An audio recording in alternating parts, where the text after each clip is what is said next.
they've just done enough damage to the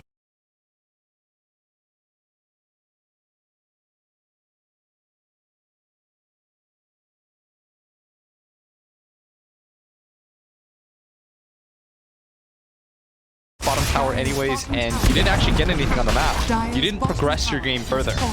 They almost lost 2 towers for that. They had to pop the glyph to save mid lane, but bottom was still taken, and you know that mid lane is going to go down. He could just backdoor it. Yeah, and Hector, he is unbelievable. And they're still contesting the troll. It's not even like troll got space out of that. Yes. They're going to come back in. PPD likely to go down here. Yeah, he is definitely dead as he's going to be hit by the split earth. The toss over onto Ace. A beautiful play by Schofield. Ace actually pops that battle trance and will be able to kill the Leshrac. He might survive here. So much heal actually that Stinger's not going to be able to do anything about him, and since Schofield ran out of damage there as well. Nice. I'm not sure what the expectation was because he had his ult the entire time.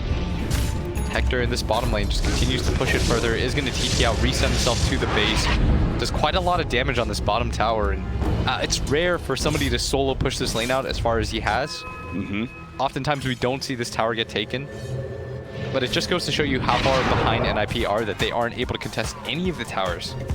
All 3 towers look quite healthy right now, Cap. Oh, he's got to go.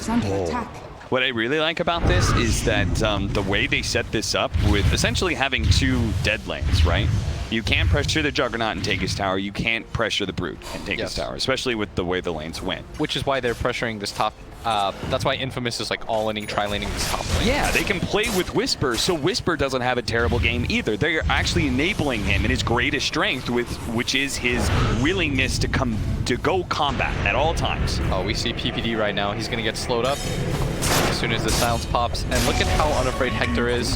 He knows that his hero is the strongest in the game at this point. Ty does have Ravage. He can pop it out of vision, but there is nothing really to follow it up, at least not yet. Now Fada is going to go into the back line almost immediately, but its flame guard's going to be taken away from that Yule Step. You have global damage, but if you manage to have the 3-man Ravage, can he finish up Whisper for the global? It's good enough. The spin onto 33 will be able to trade out the offlaners here. The toss over onto Fada right next to Hector, and he's silenced up as well. He can't get away from this one. A triple kill, godlike spree for Hector. Go ahead, give him the beyond godlike.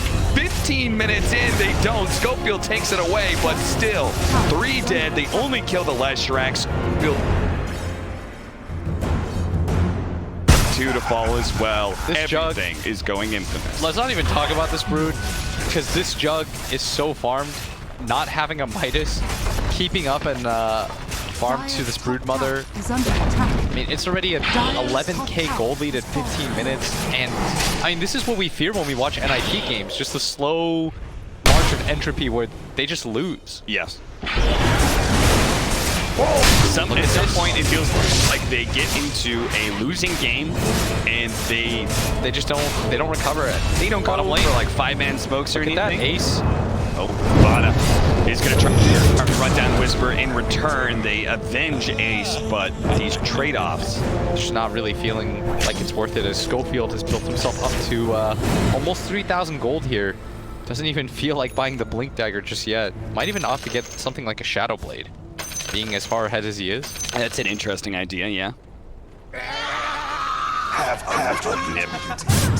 Tipping Whisper back.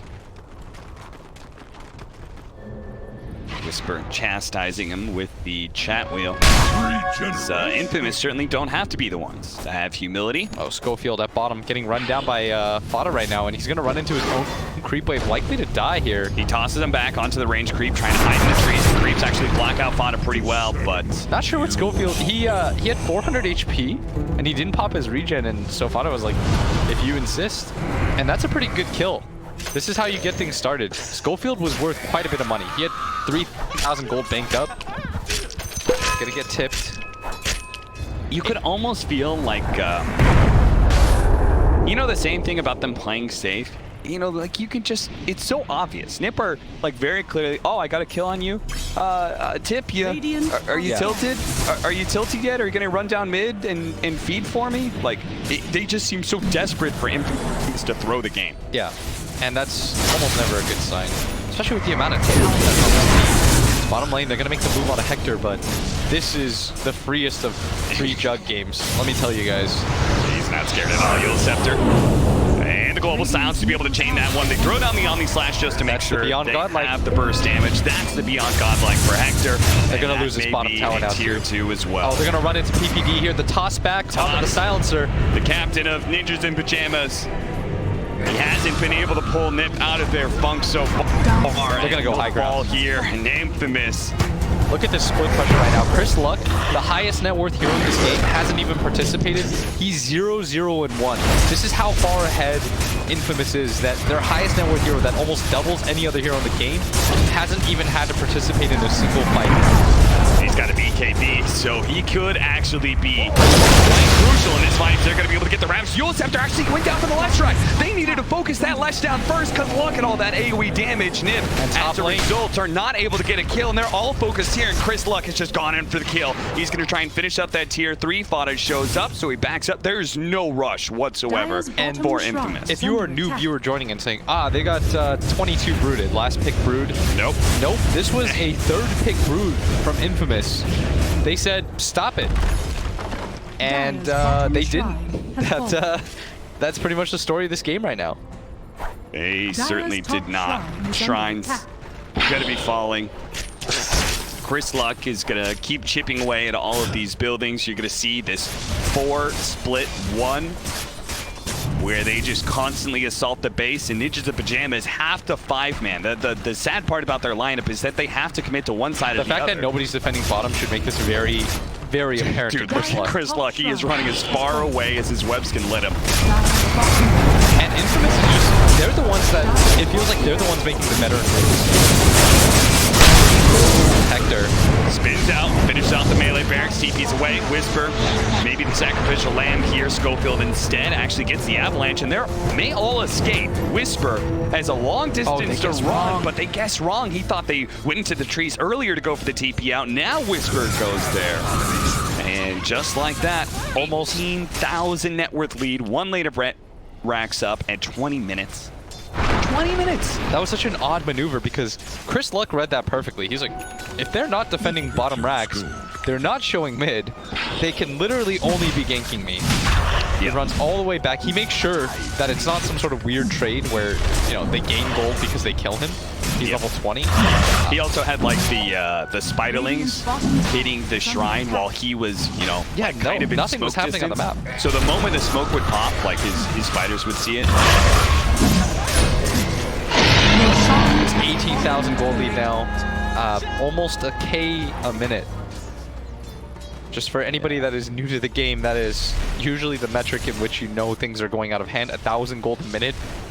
That graph has not dipped for the net worth. It has just steadily climbed. That is 1,000 a minute, folks. Yeah.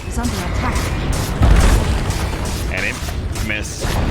Well, in some ways, this game may become a little simpler for Ninjas of Pajamas as they start losing more and more barracks. They won't get split push as heavily. And Chris Luck continues to not participate in these fights. He is all in committed to the split push because he knows that it's so difficult for NIP to deal with this Juggernaut alone. As Chris Luck's going to come in with the spiders. They're going to get popped real quickly by the Anchor Smash. Ace is not here at all, by the way. He's just cutting the bottom lane. They're going to go for the Omni Slash. Scepter out. The Global Silence on top. The Ember Spirit is just plain dead. He may have to buy back here just to be able to hold his. Chris Luck is going to be able to commit his BKB, addressing the Tidehunter. Wants to be able to force out the Ravage or kill him. Either way, it's happiness for Chris Luck. It's the rest of his team just going to focus on the buildings. The Glyph is going to stall them. And it looks like the Broodmother's going to back up, but Schofield does make a jump in, finish off the Tidehunter. That's a second buyback for the Ninjas. Is Nip. They're going to lose their range bears. Ace goes down too. Their topping lane. Ace is dead. He's going to have to buy back as well. They're losing the buildings and they're losing their heroes, and the buybacks just don't seem to amount to anything. There's no Ravage opportunity for 33. And this is the problem with being this far behind on Tidehunter, is that's really all he is, but you're not really given the same opportunities because you're not tanky enough to just run in and get a good Ravage. You don't buy your team enough time. It's that terrible feeling that he knows if he Ravages and they only kill one hero, the game's done. They'll just go. If anything, you can just buy back and run down mid again. Yeah. You still have all but one of your tier 1s, including that always crucial mid tower. Just opens up so much space on the map for you. Schofield revealed, has Force Staff, Blink Dagger, Our Juggernaut with the Aegis has Manta, Mjolnir, and is going to be working towards the Lincolns because he figures why not. Whisper. Yule's mech, Greaves into BKB, and Chris Luck, man. This is the piggy bank that Ninja the Pajamas were hoping to be able to crack open, take some of his net worth for their own, but sadly, it has not been the case. He is yet to die and is pretty much 6-slotted. As he can complete the Solar Crest here, is just going to go for the high ground, force Ninja the Pajamas back again. He's going to be able to take the range barracks, and looks like the melee barracks almost falls before anybody shows up. They wait for the stomp, goes back in, finishes that. Hector spinning on the melee barracks, commits for that one, and Ninja the Pajamas, nowhere to be seen, nowhere to be found. They just accepted Megas. I mean, what else? What play is there to make, realistically speaking? Well, the last play is apparently diving the fountain. That's what Chris Luck is up to. This is just shocking, like how one-sided this game was from the get-go. And this is very similar to the game in which they lost to Vici, where it just felt like nothing happened. Yep. This is like the exact same deal. The scores are even similar. I think they ended up with 7 kills in the Vici game. I mean, it looks like Ninjas the Pajamas also, it seems like they just have to have a good laning phase, because once they're in a losing situation, they just seem to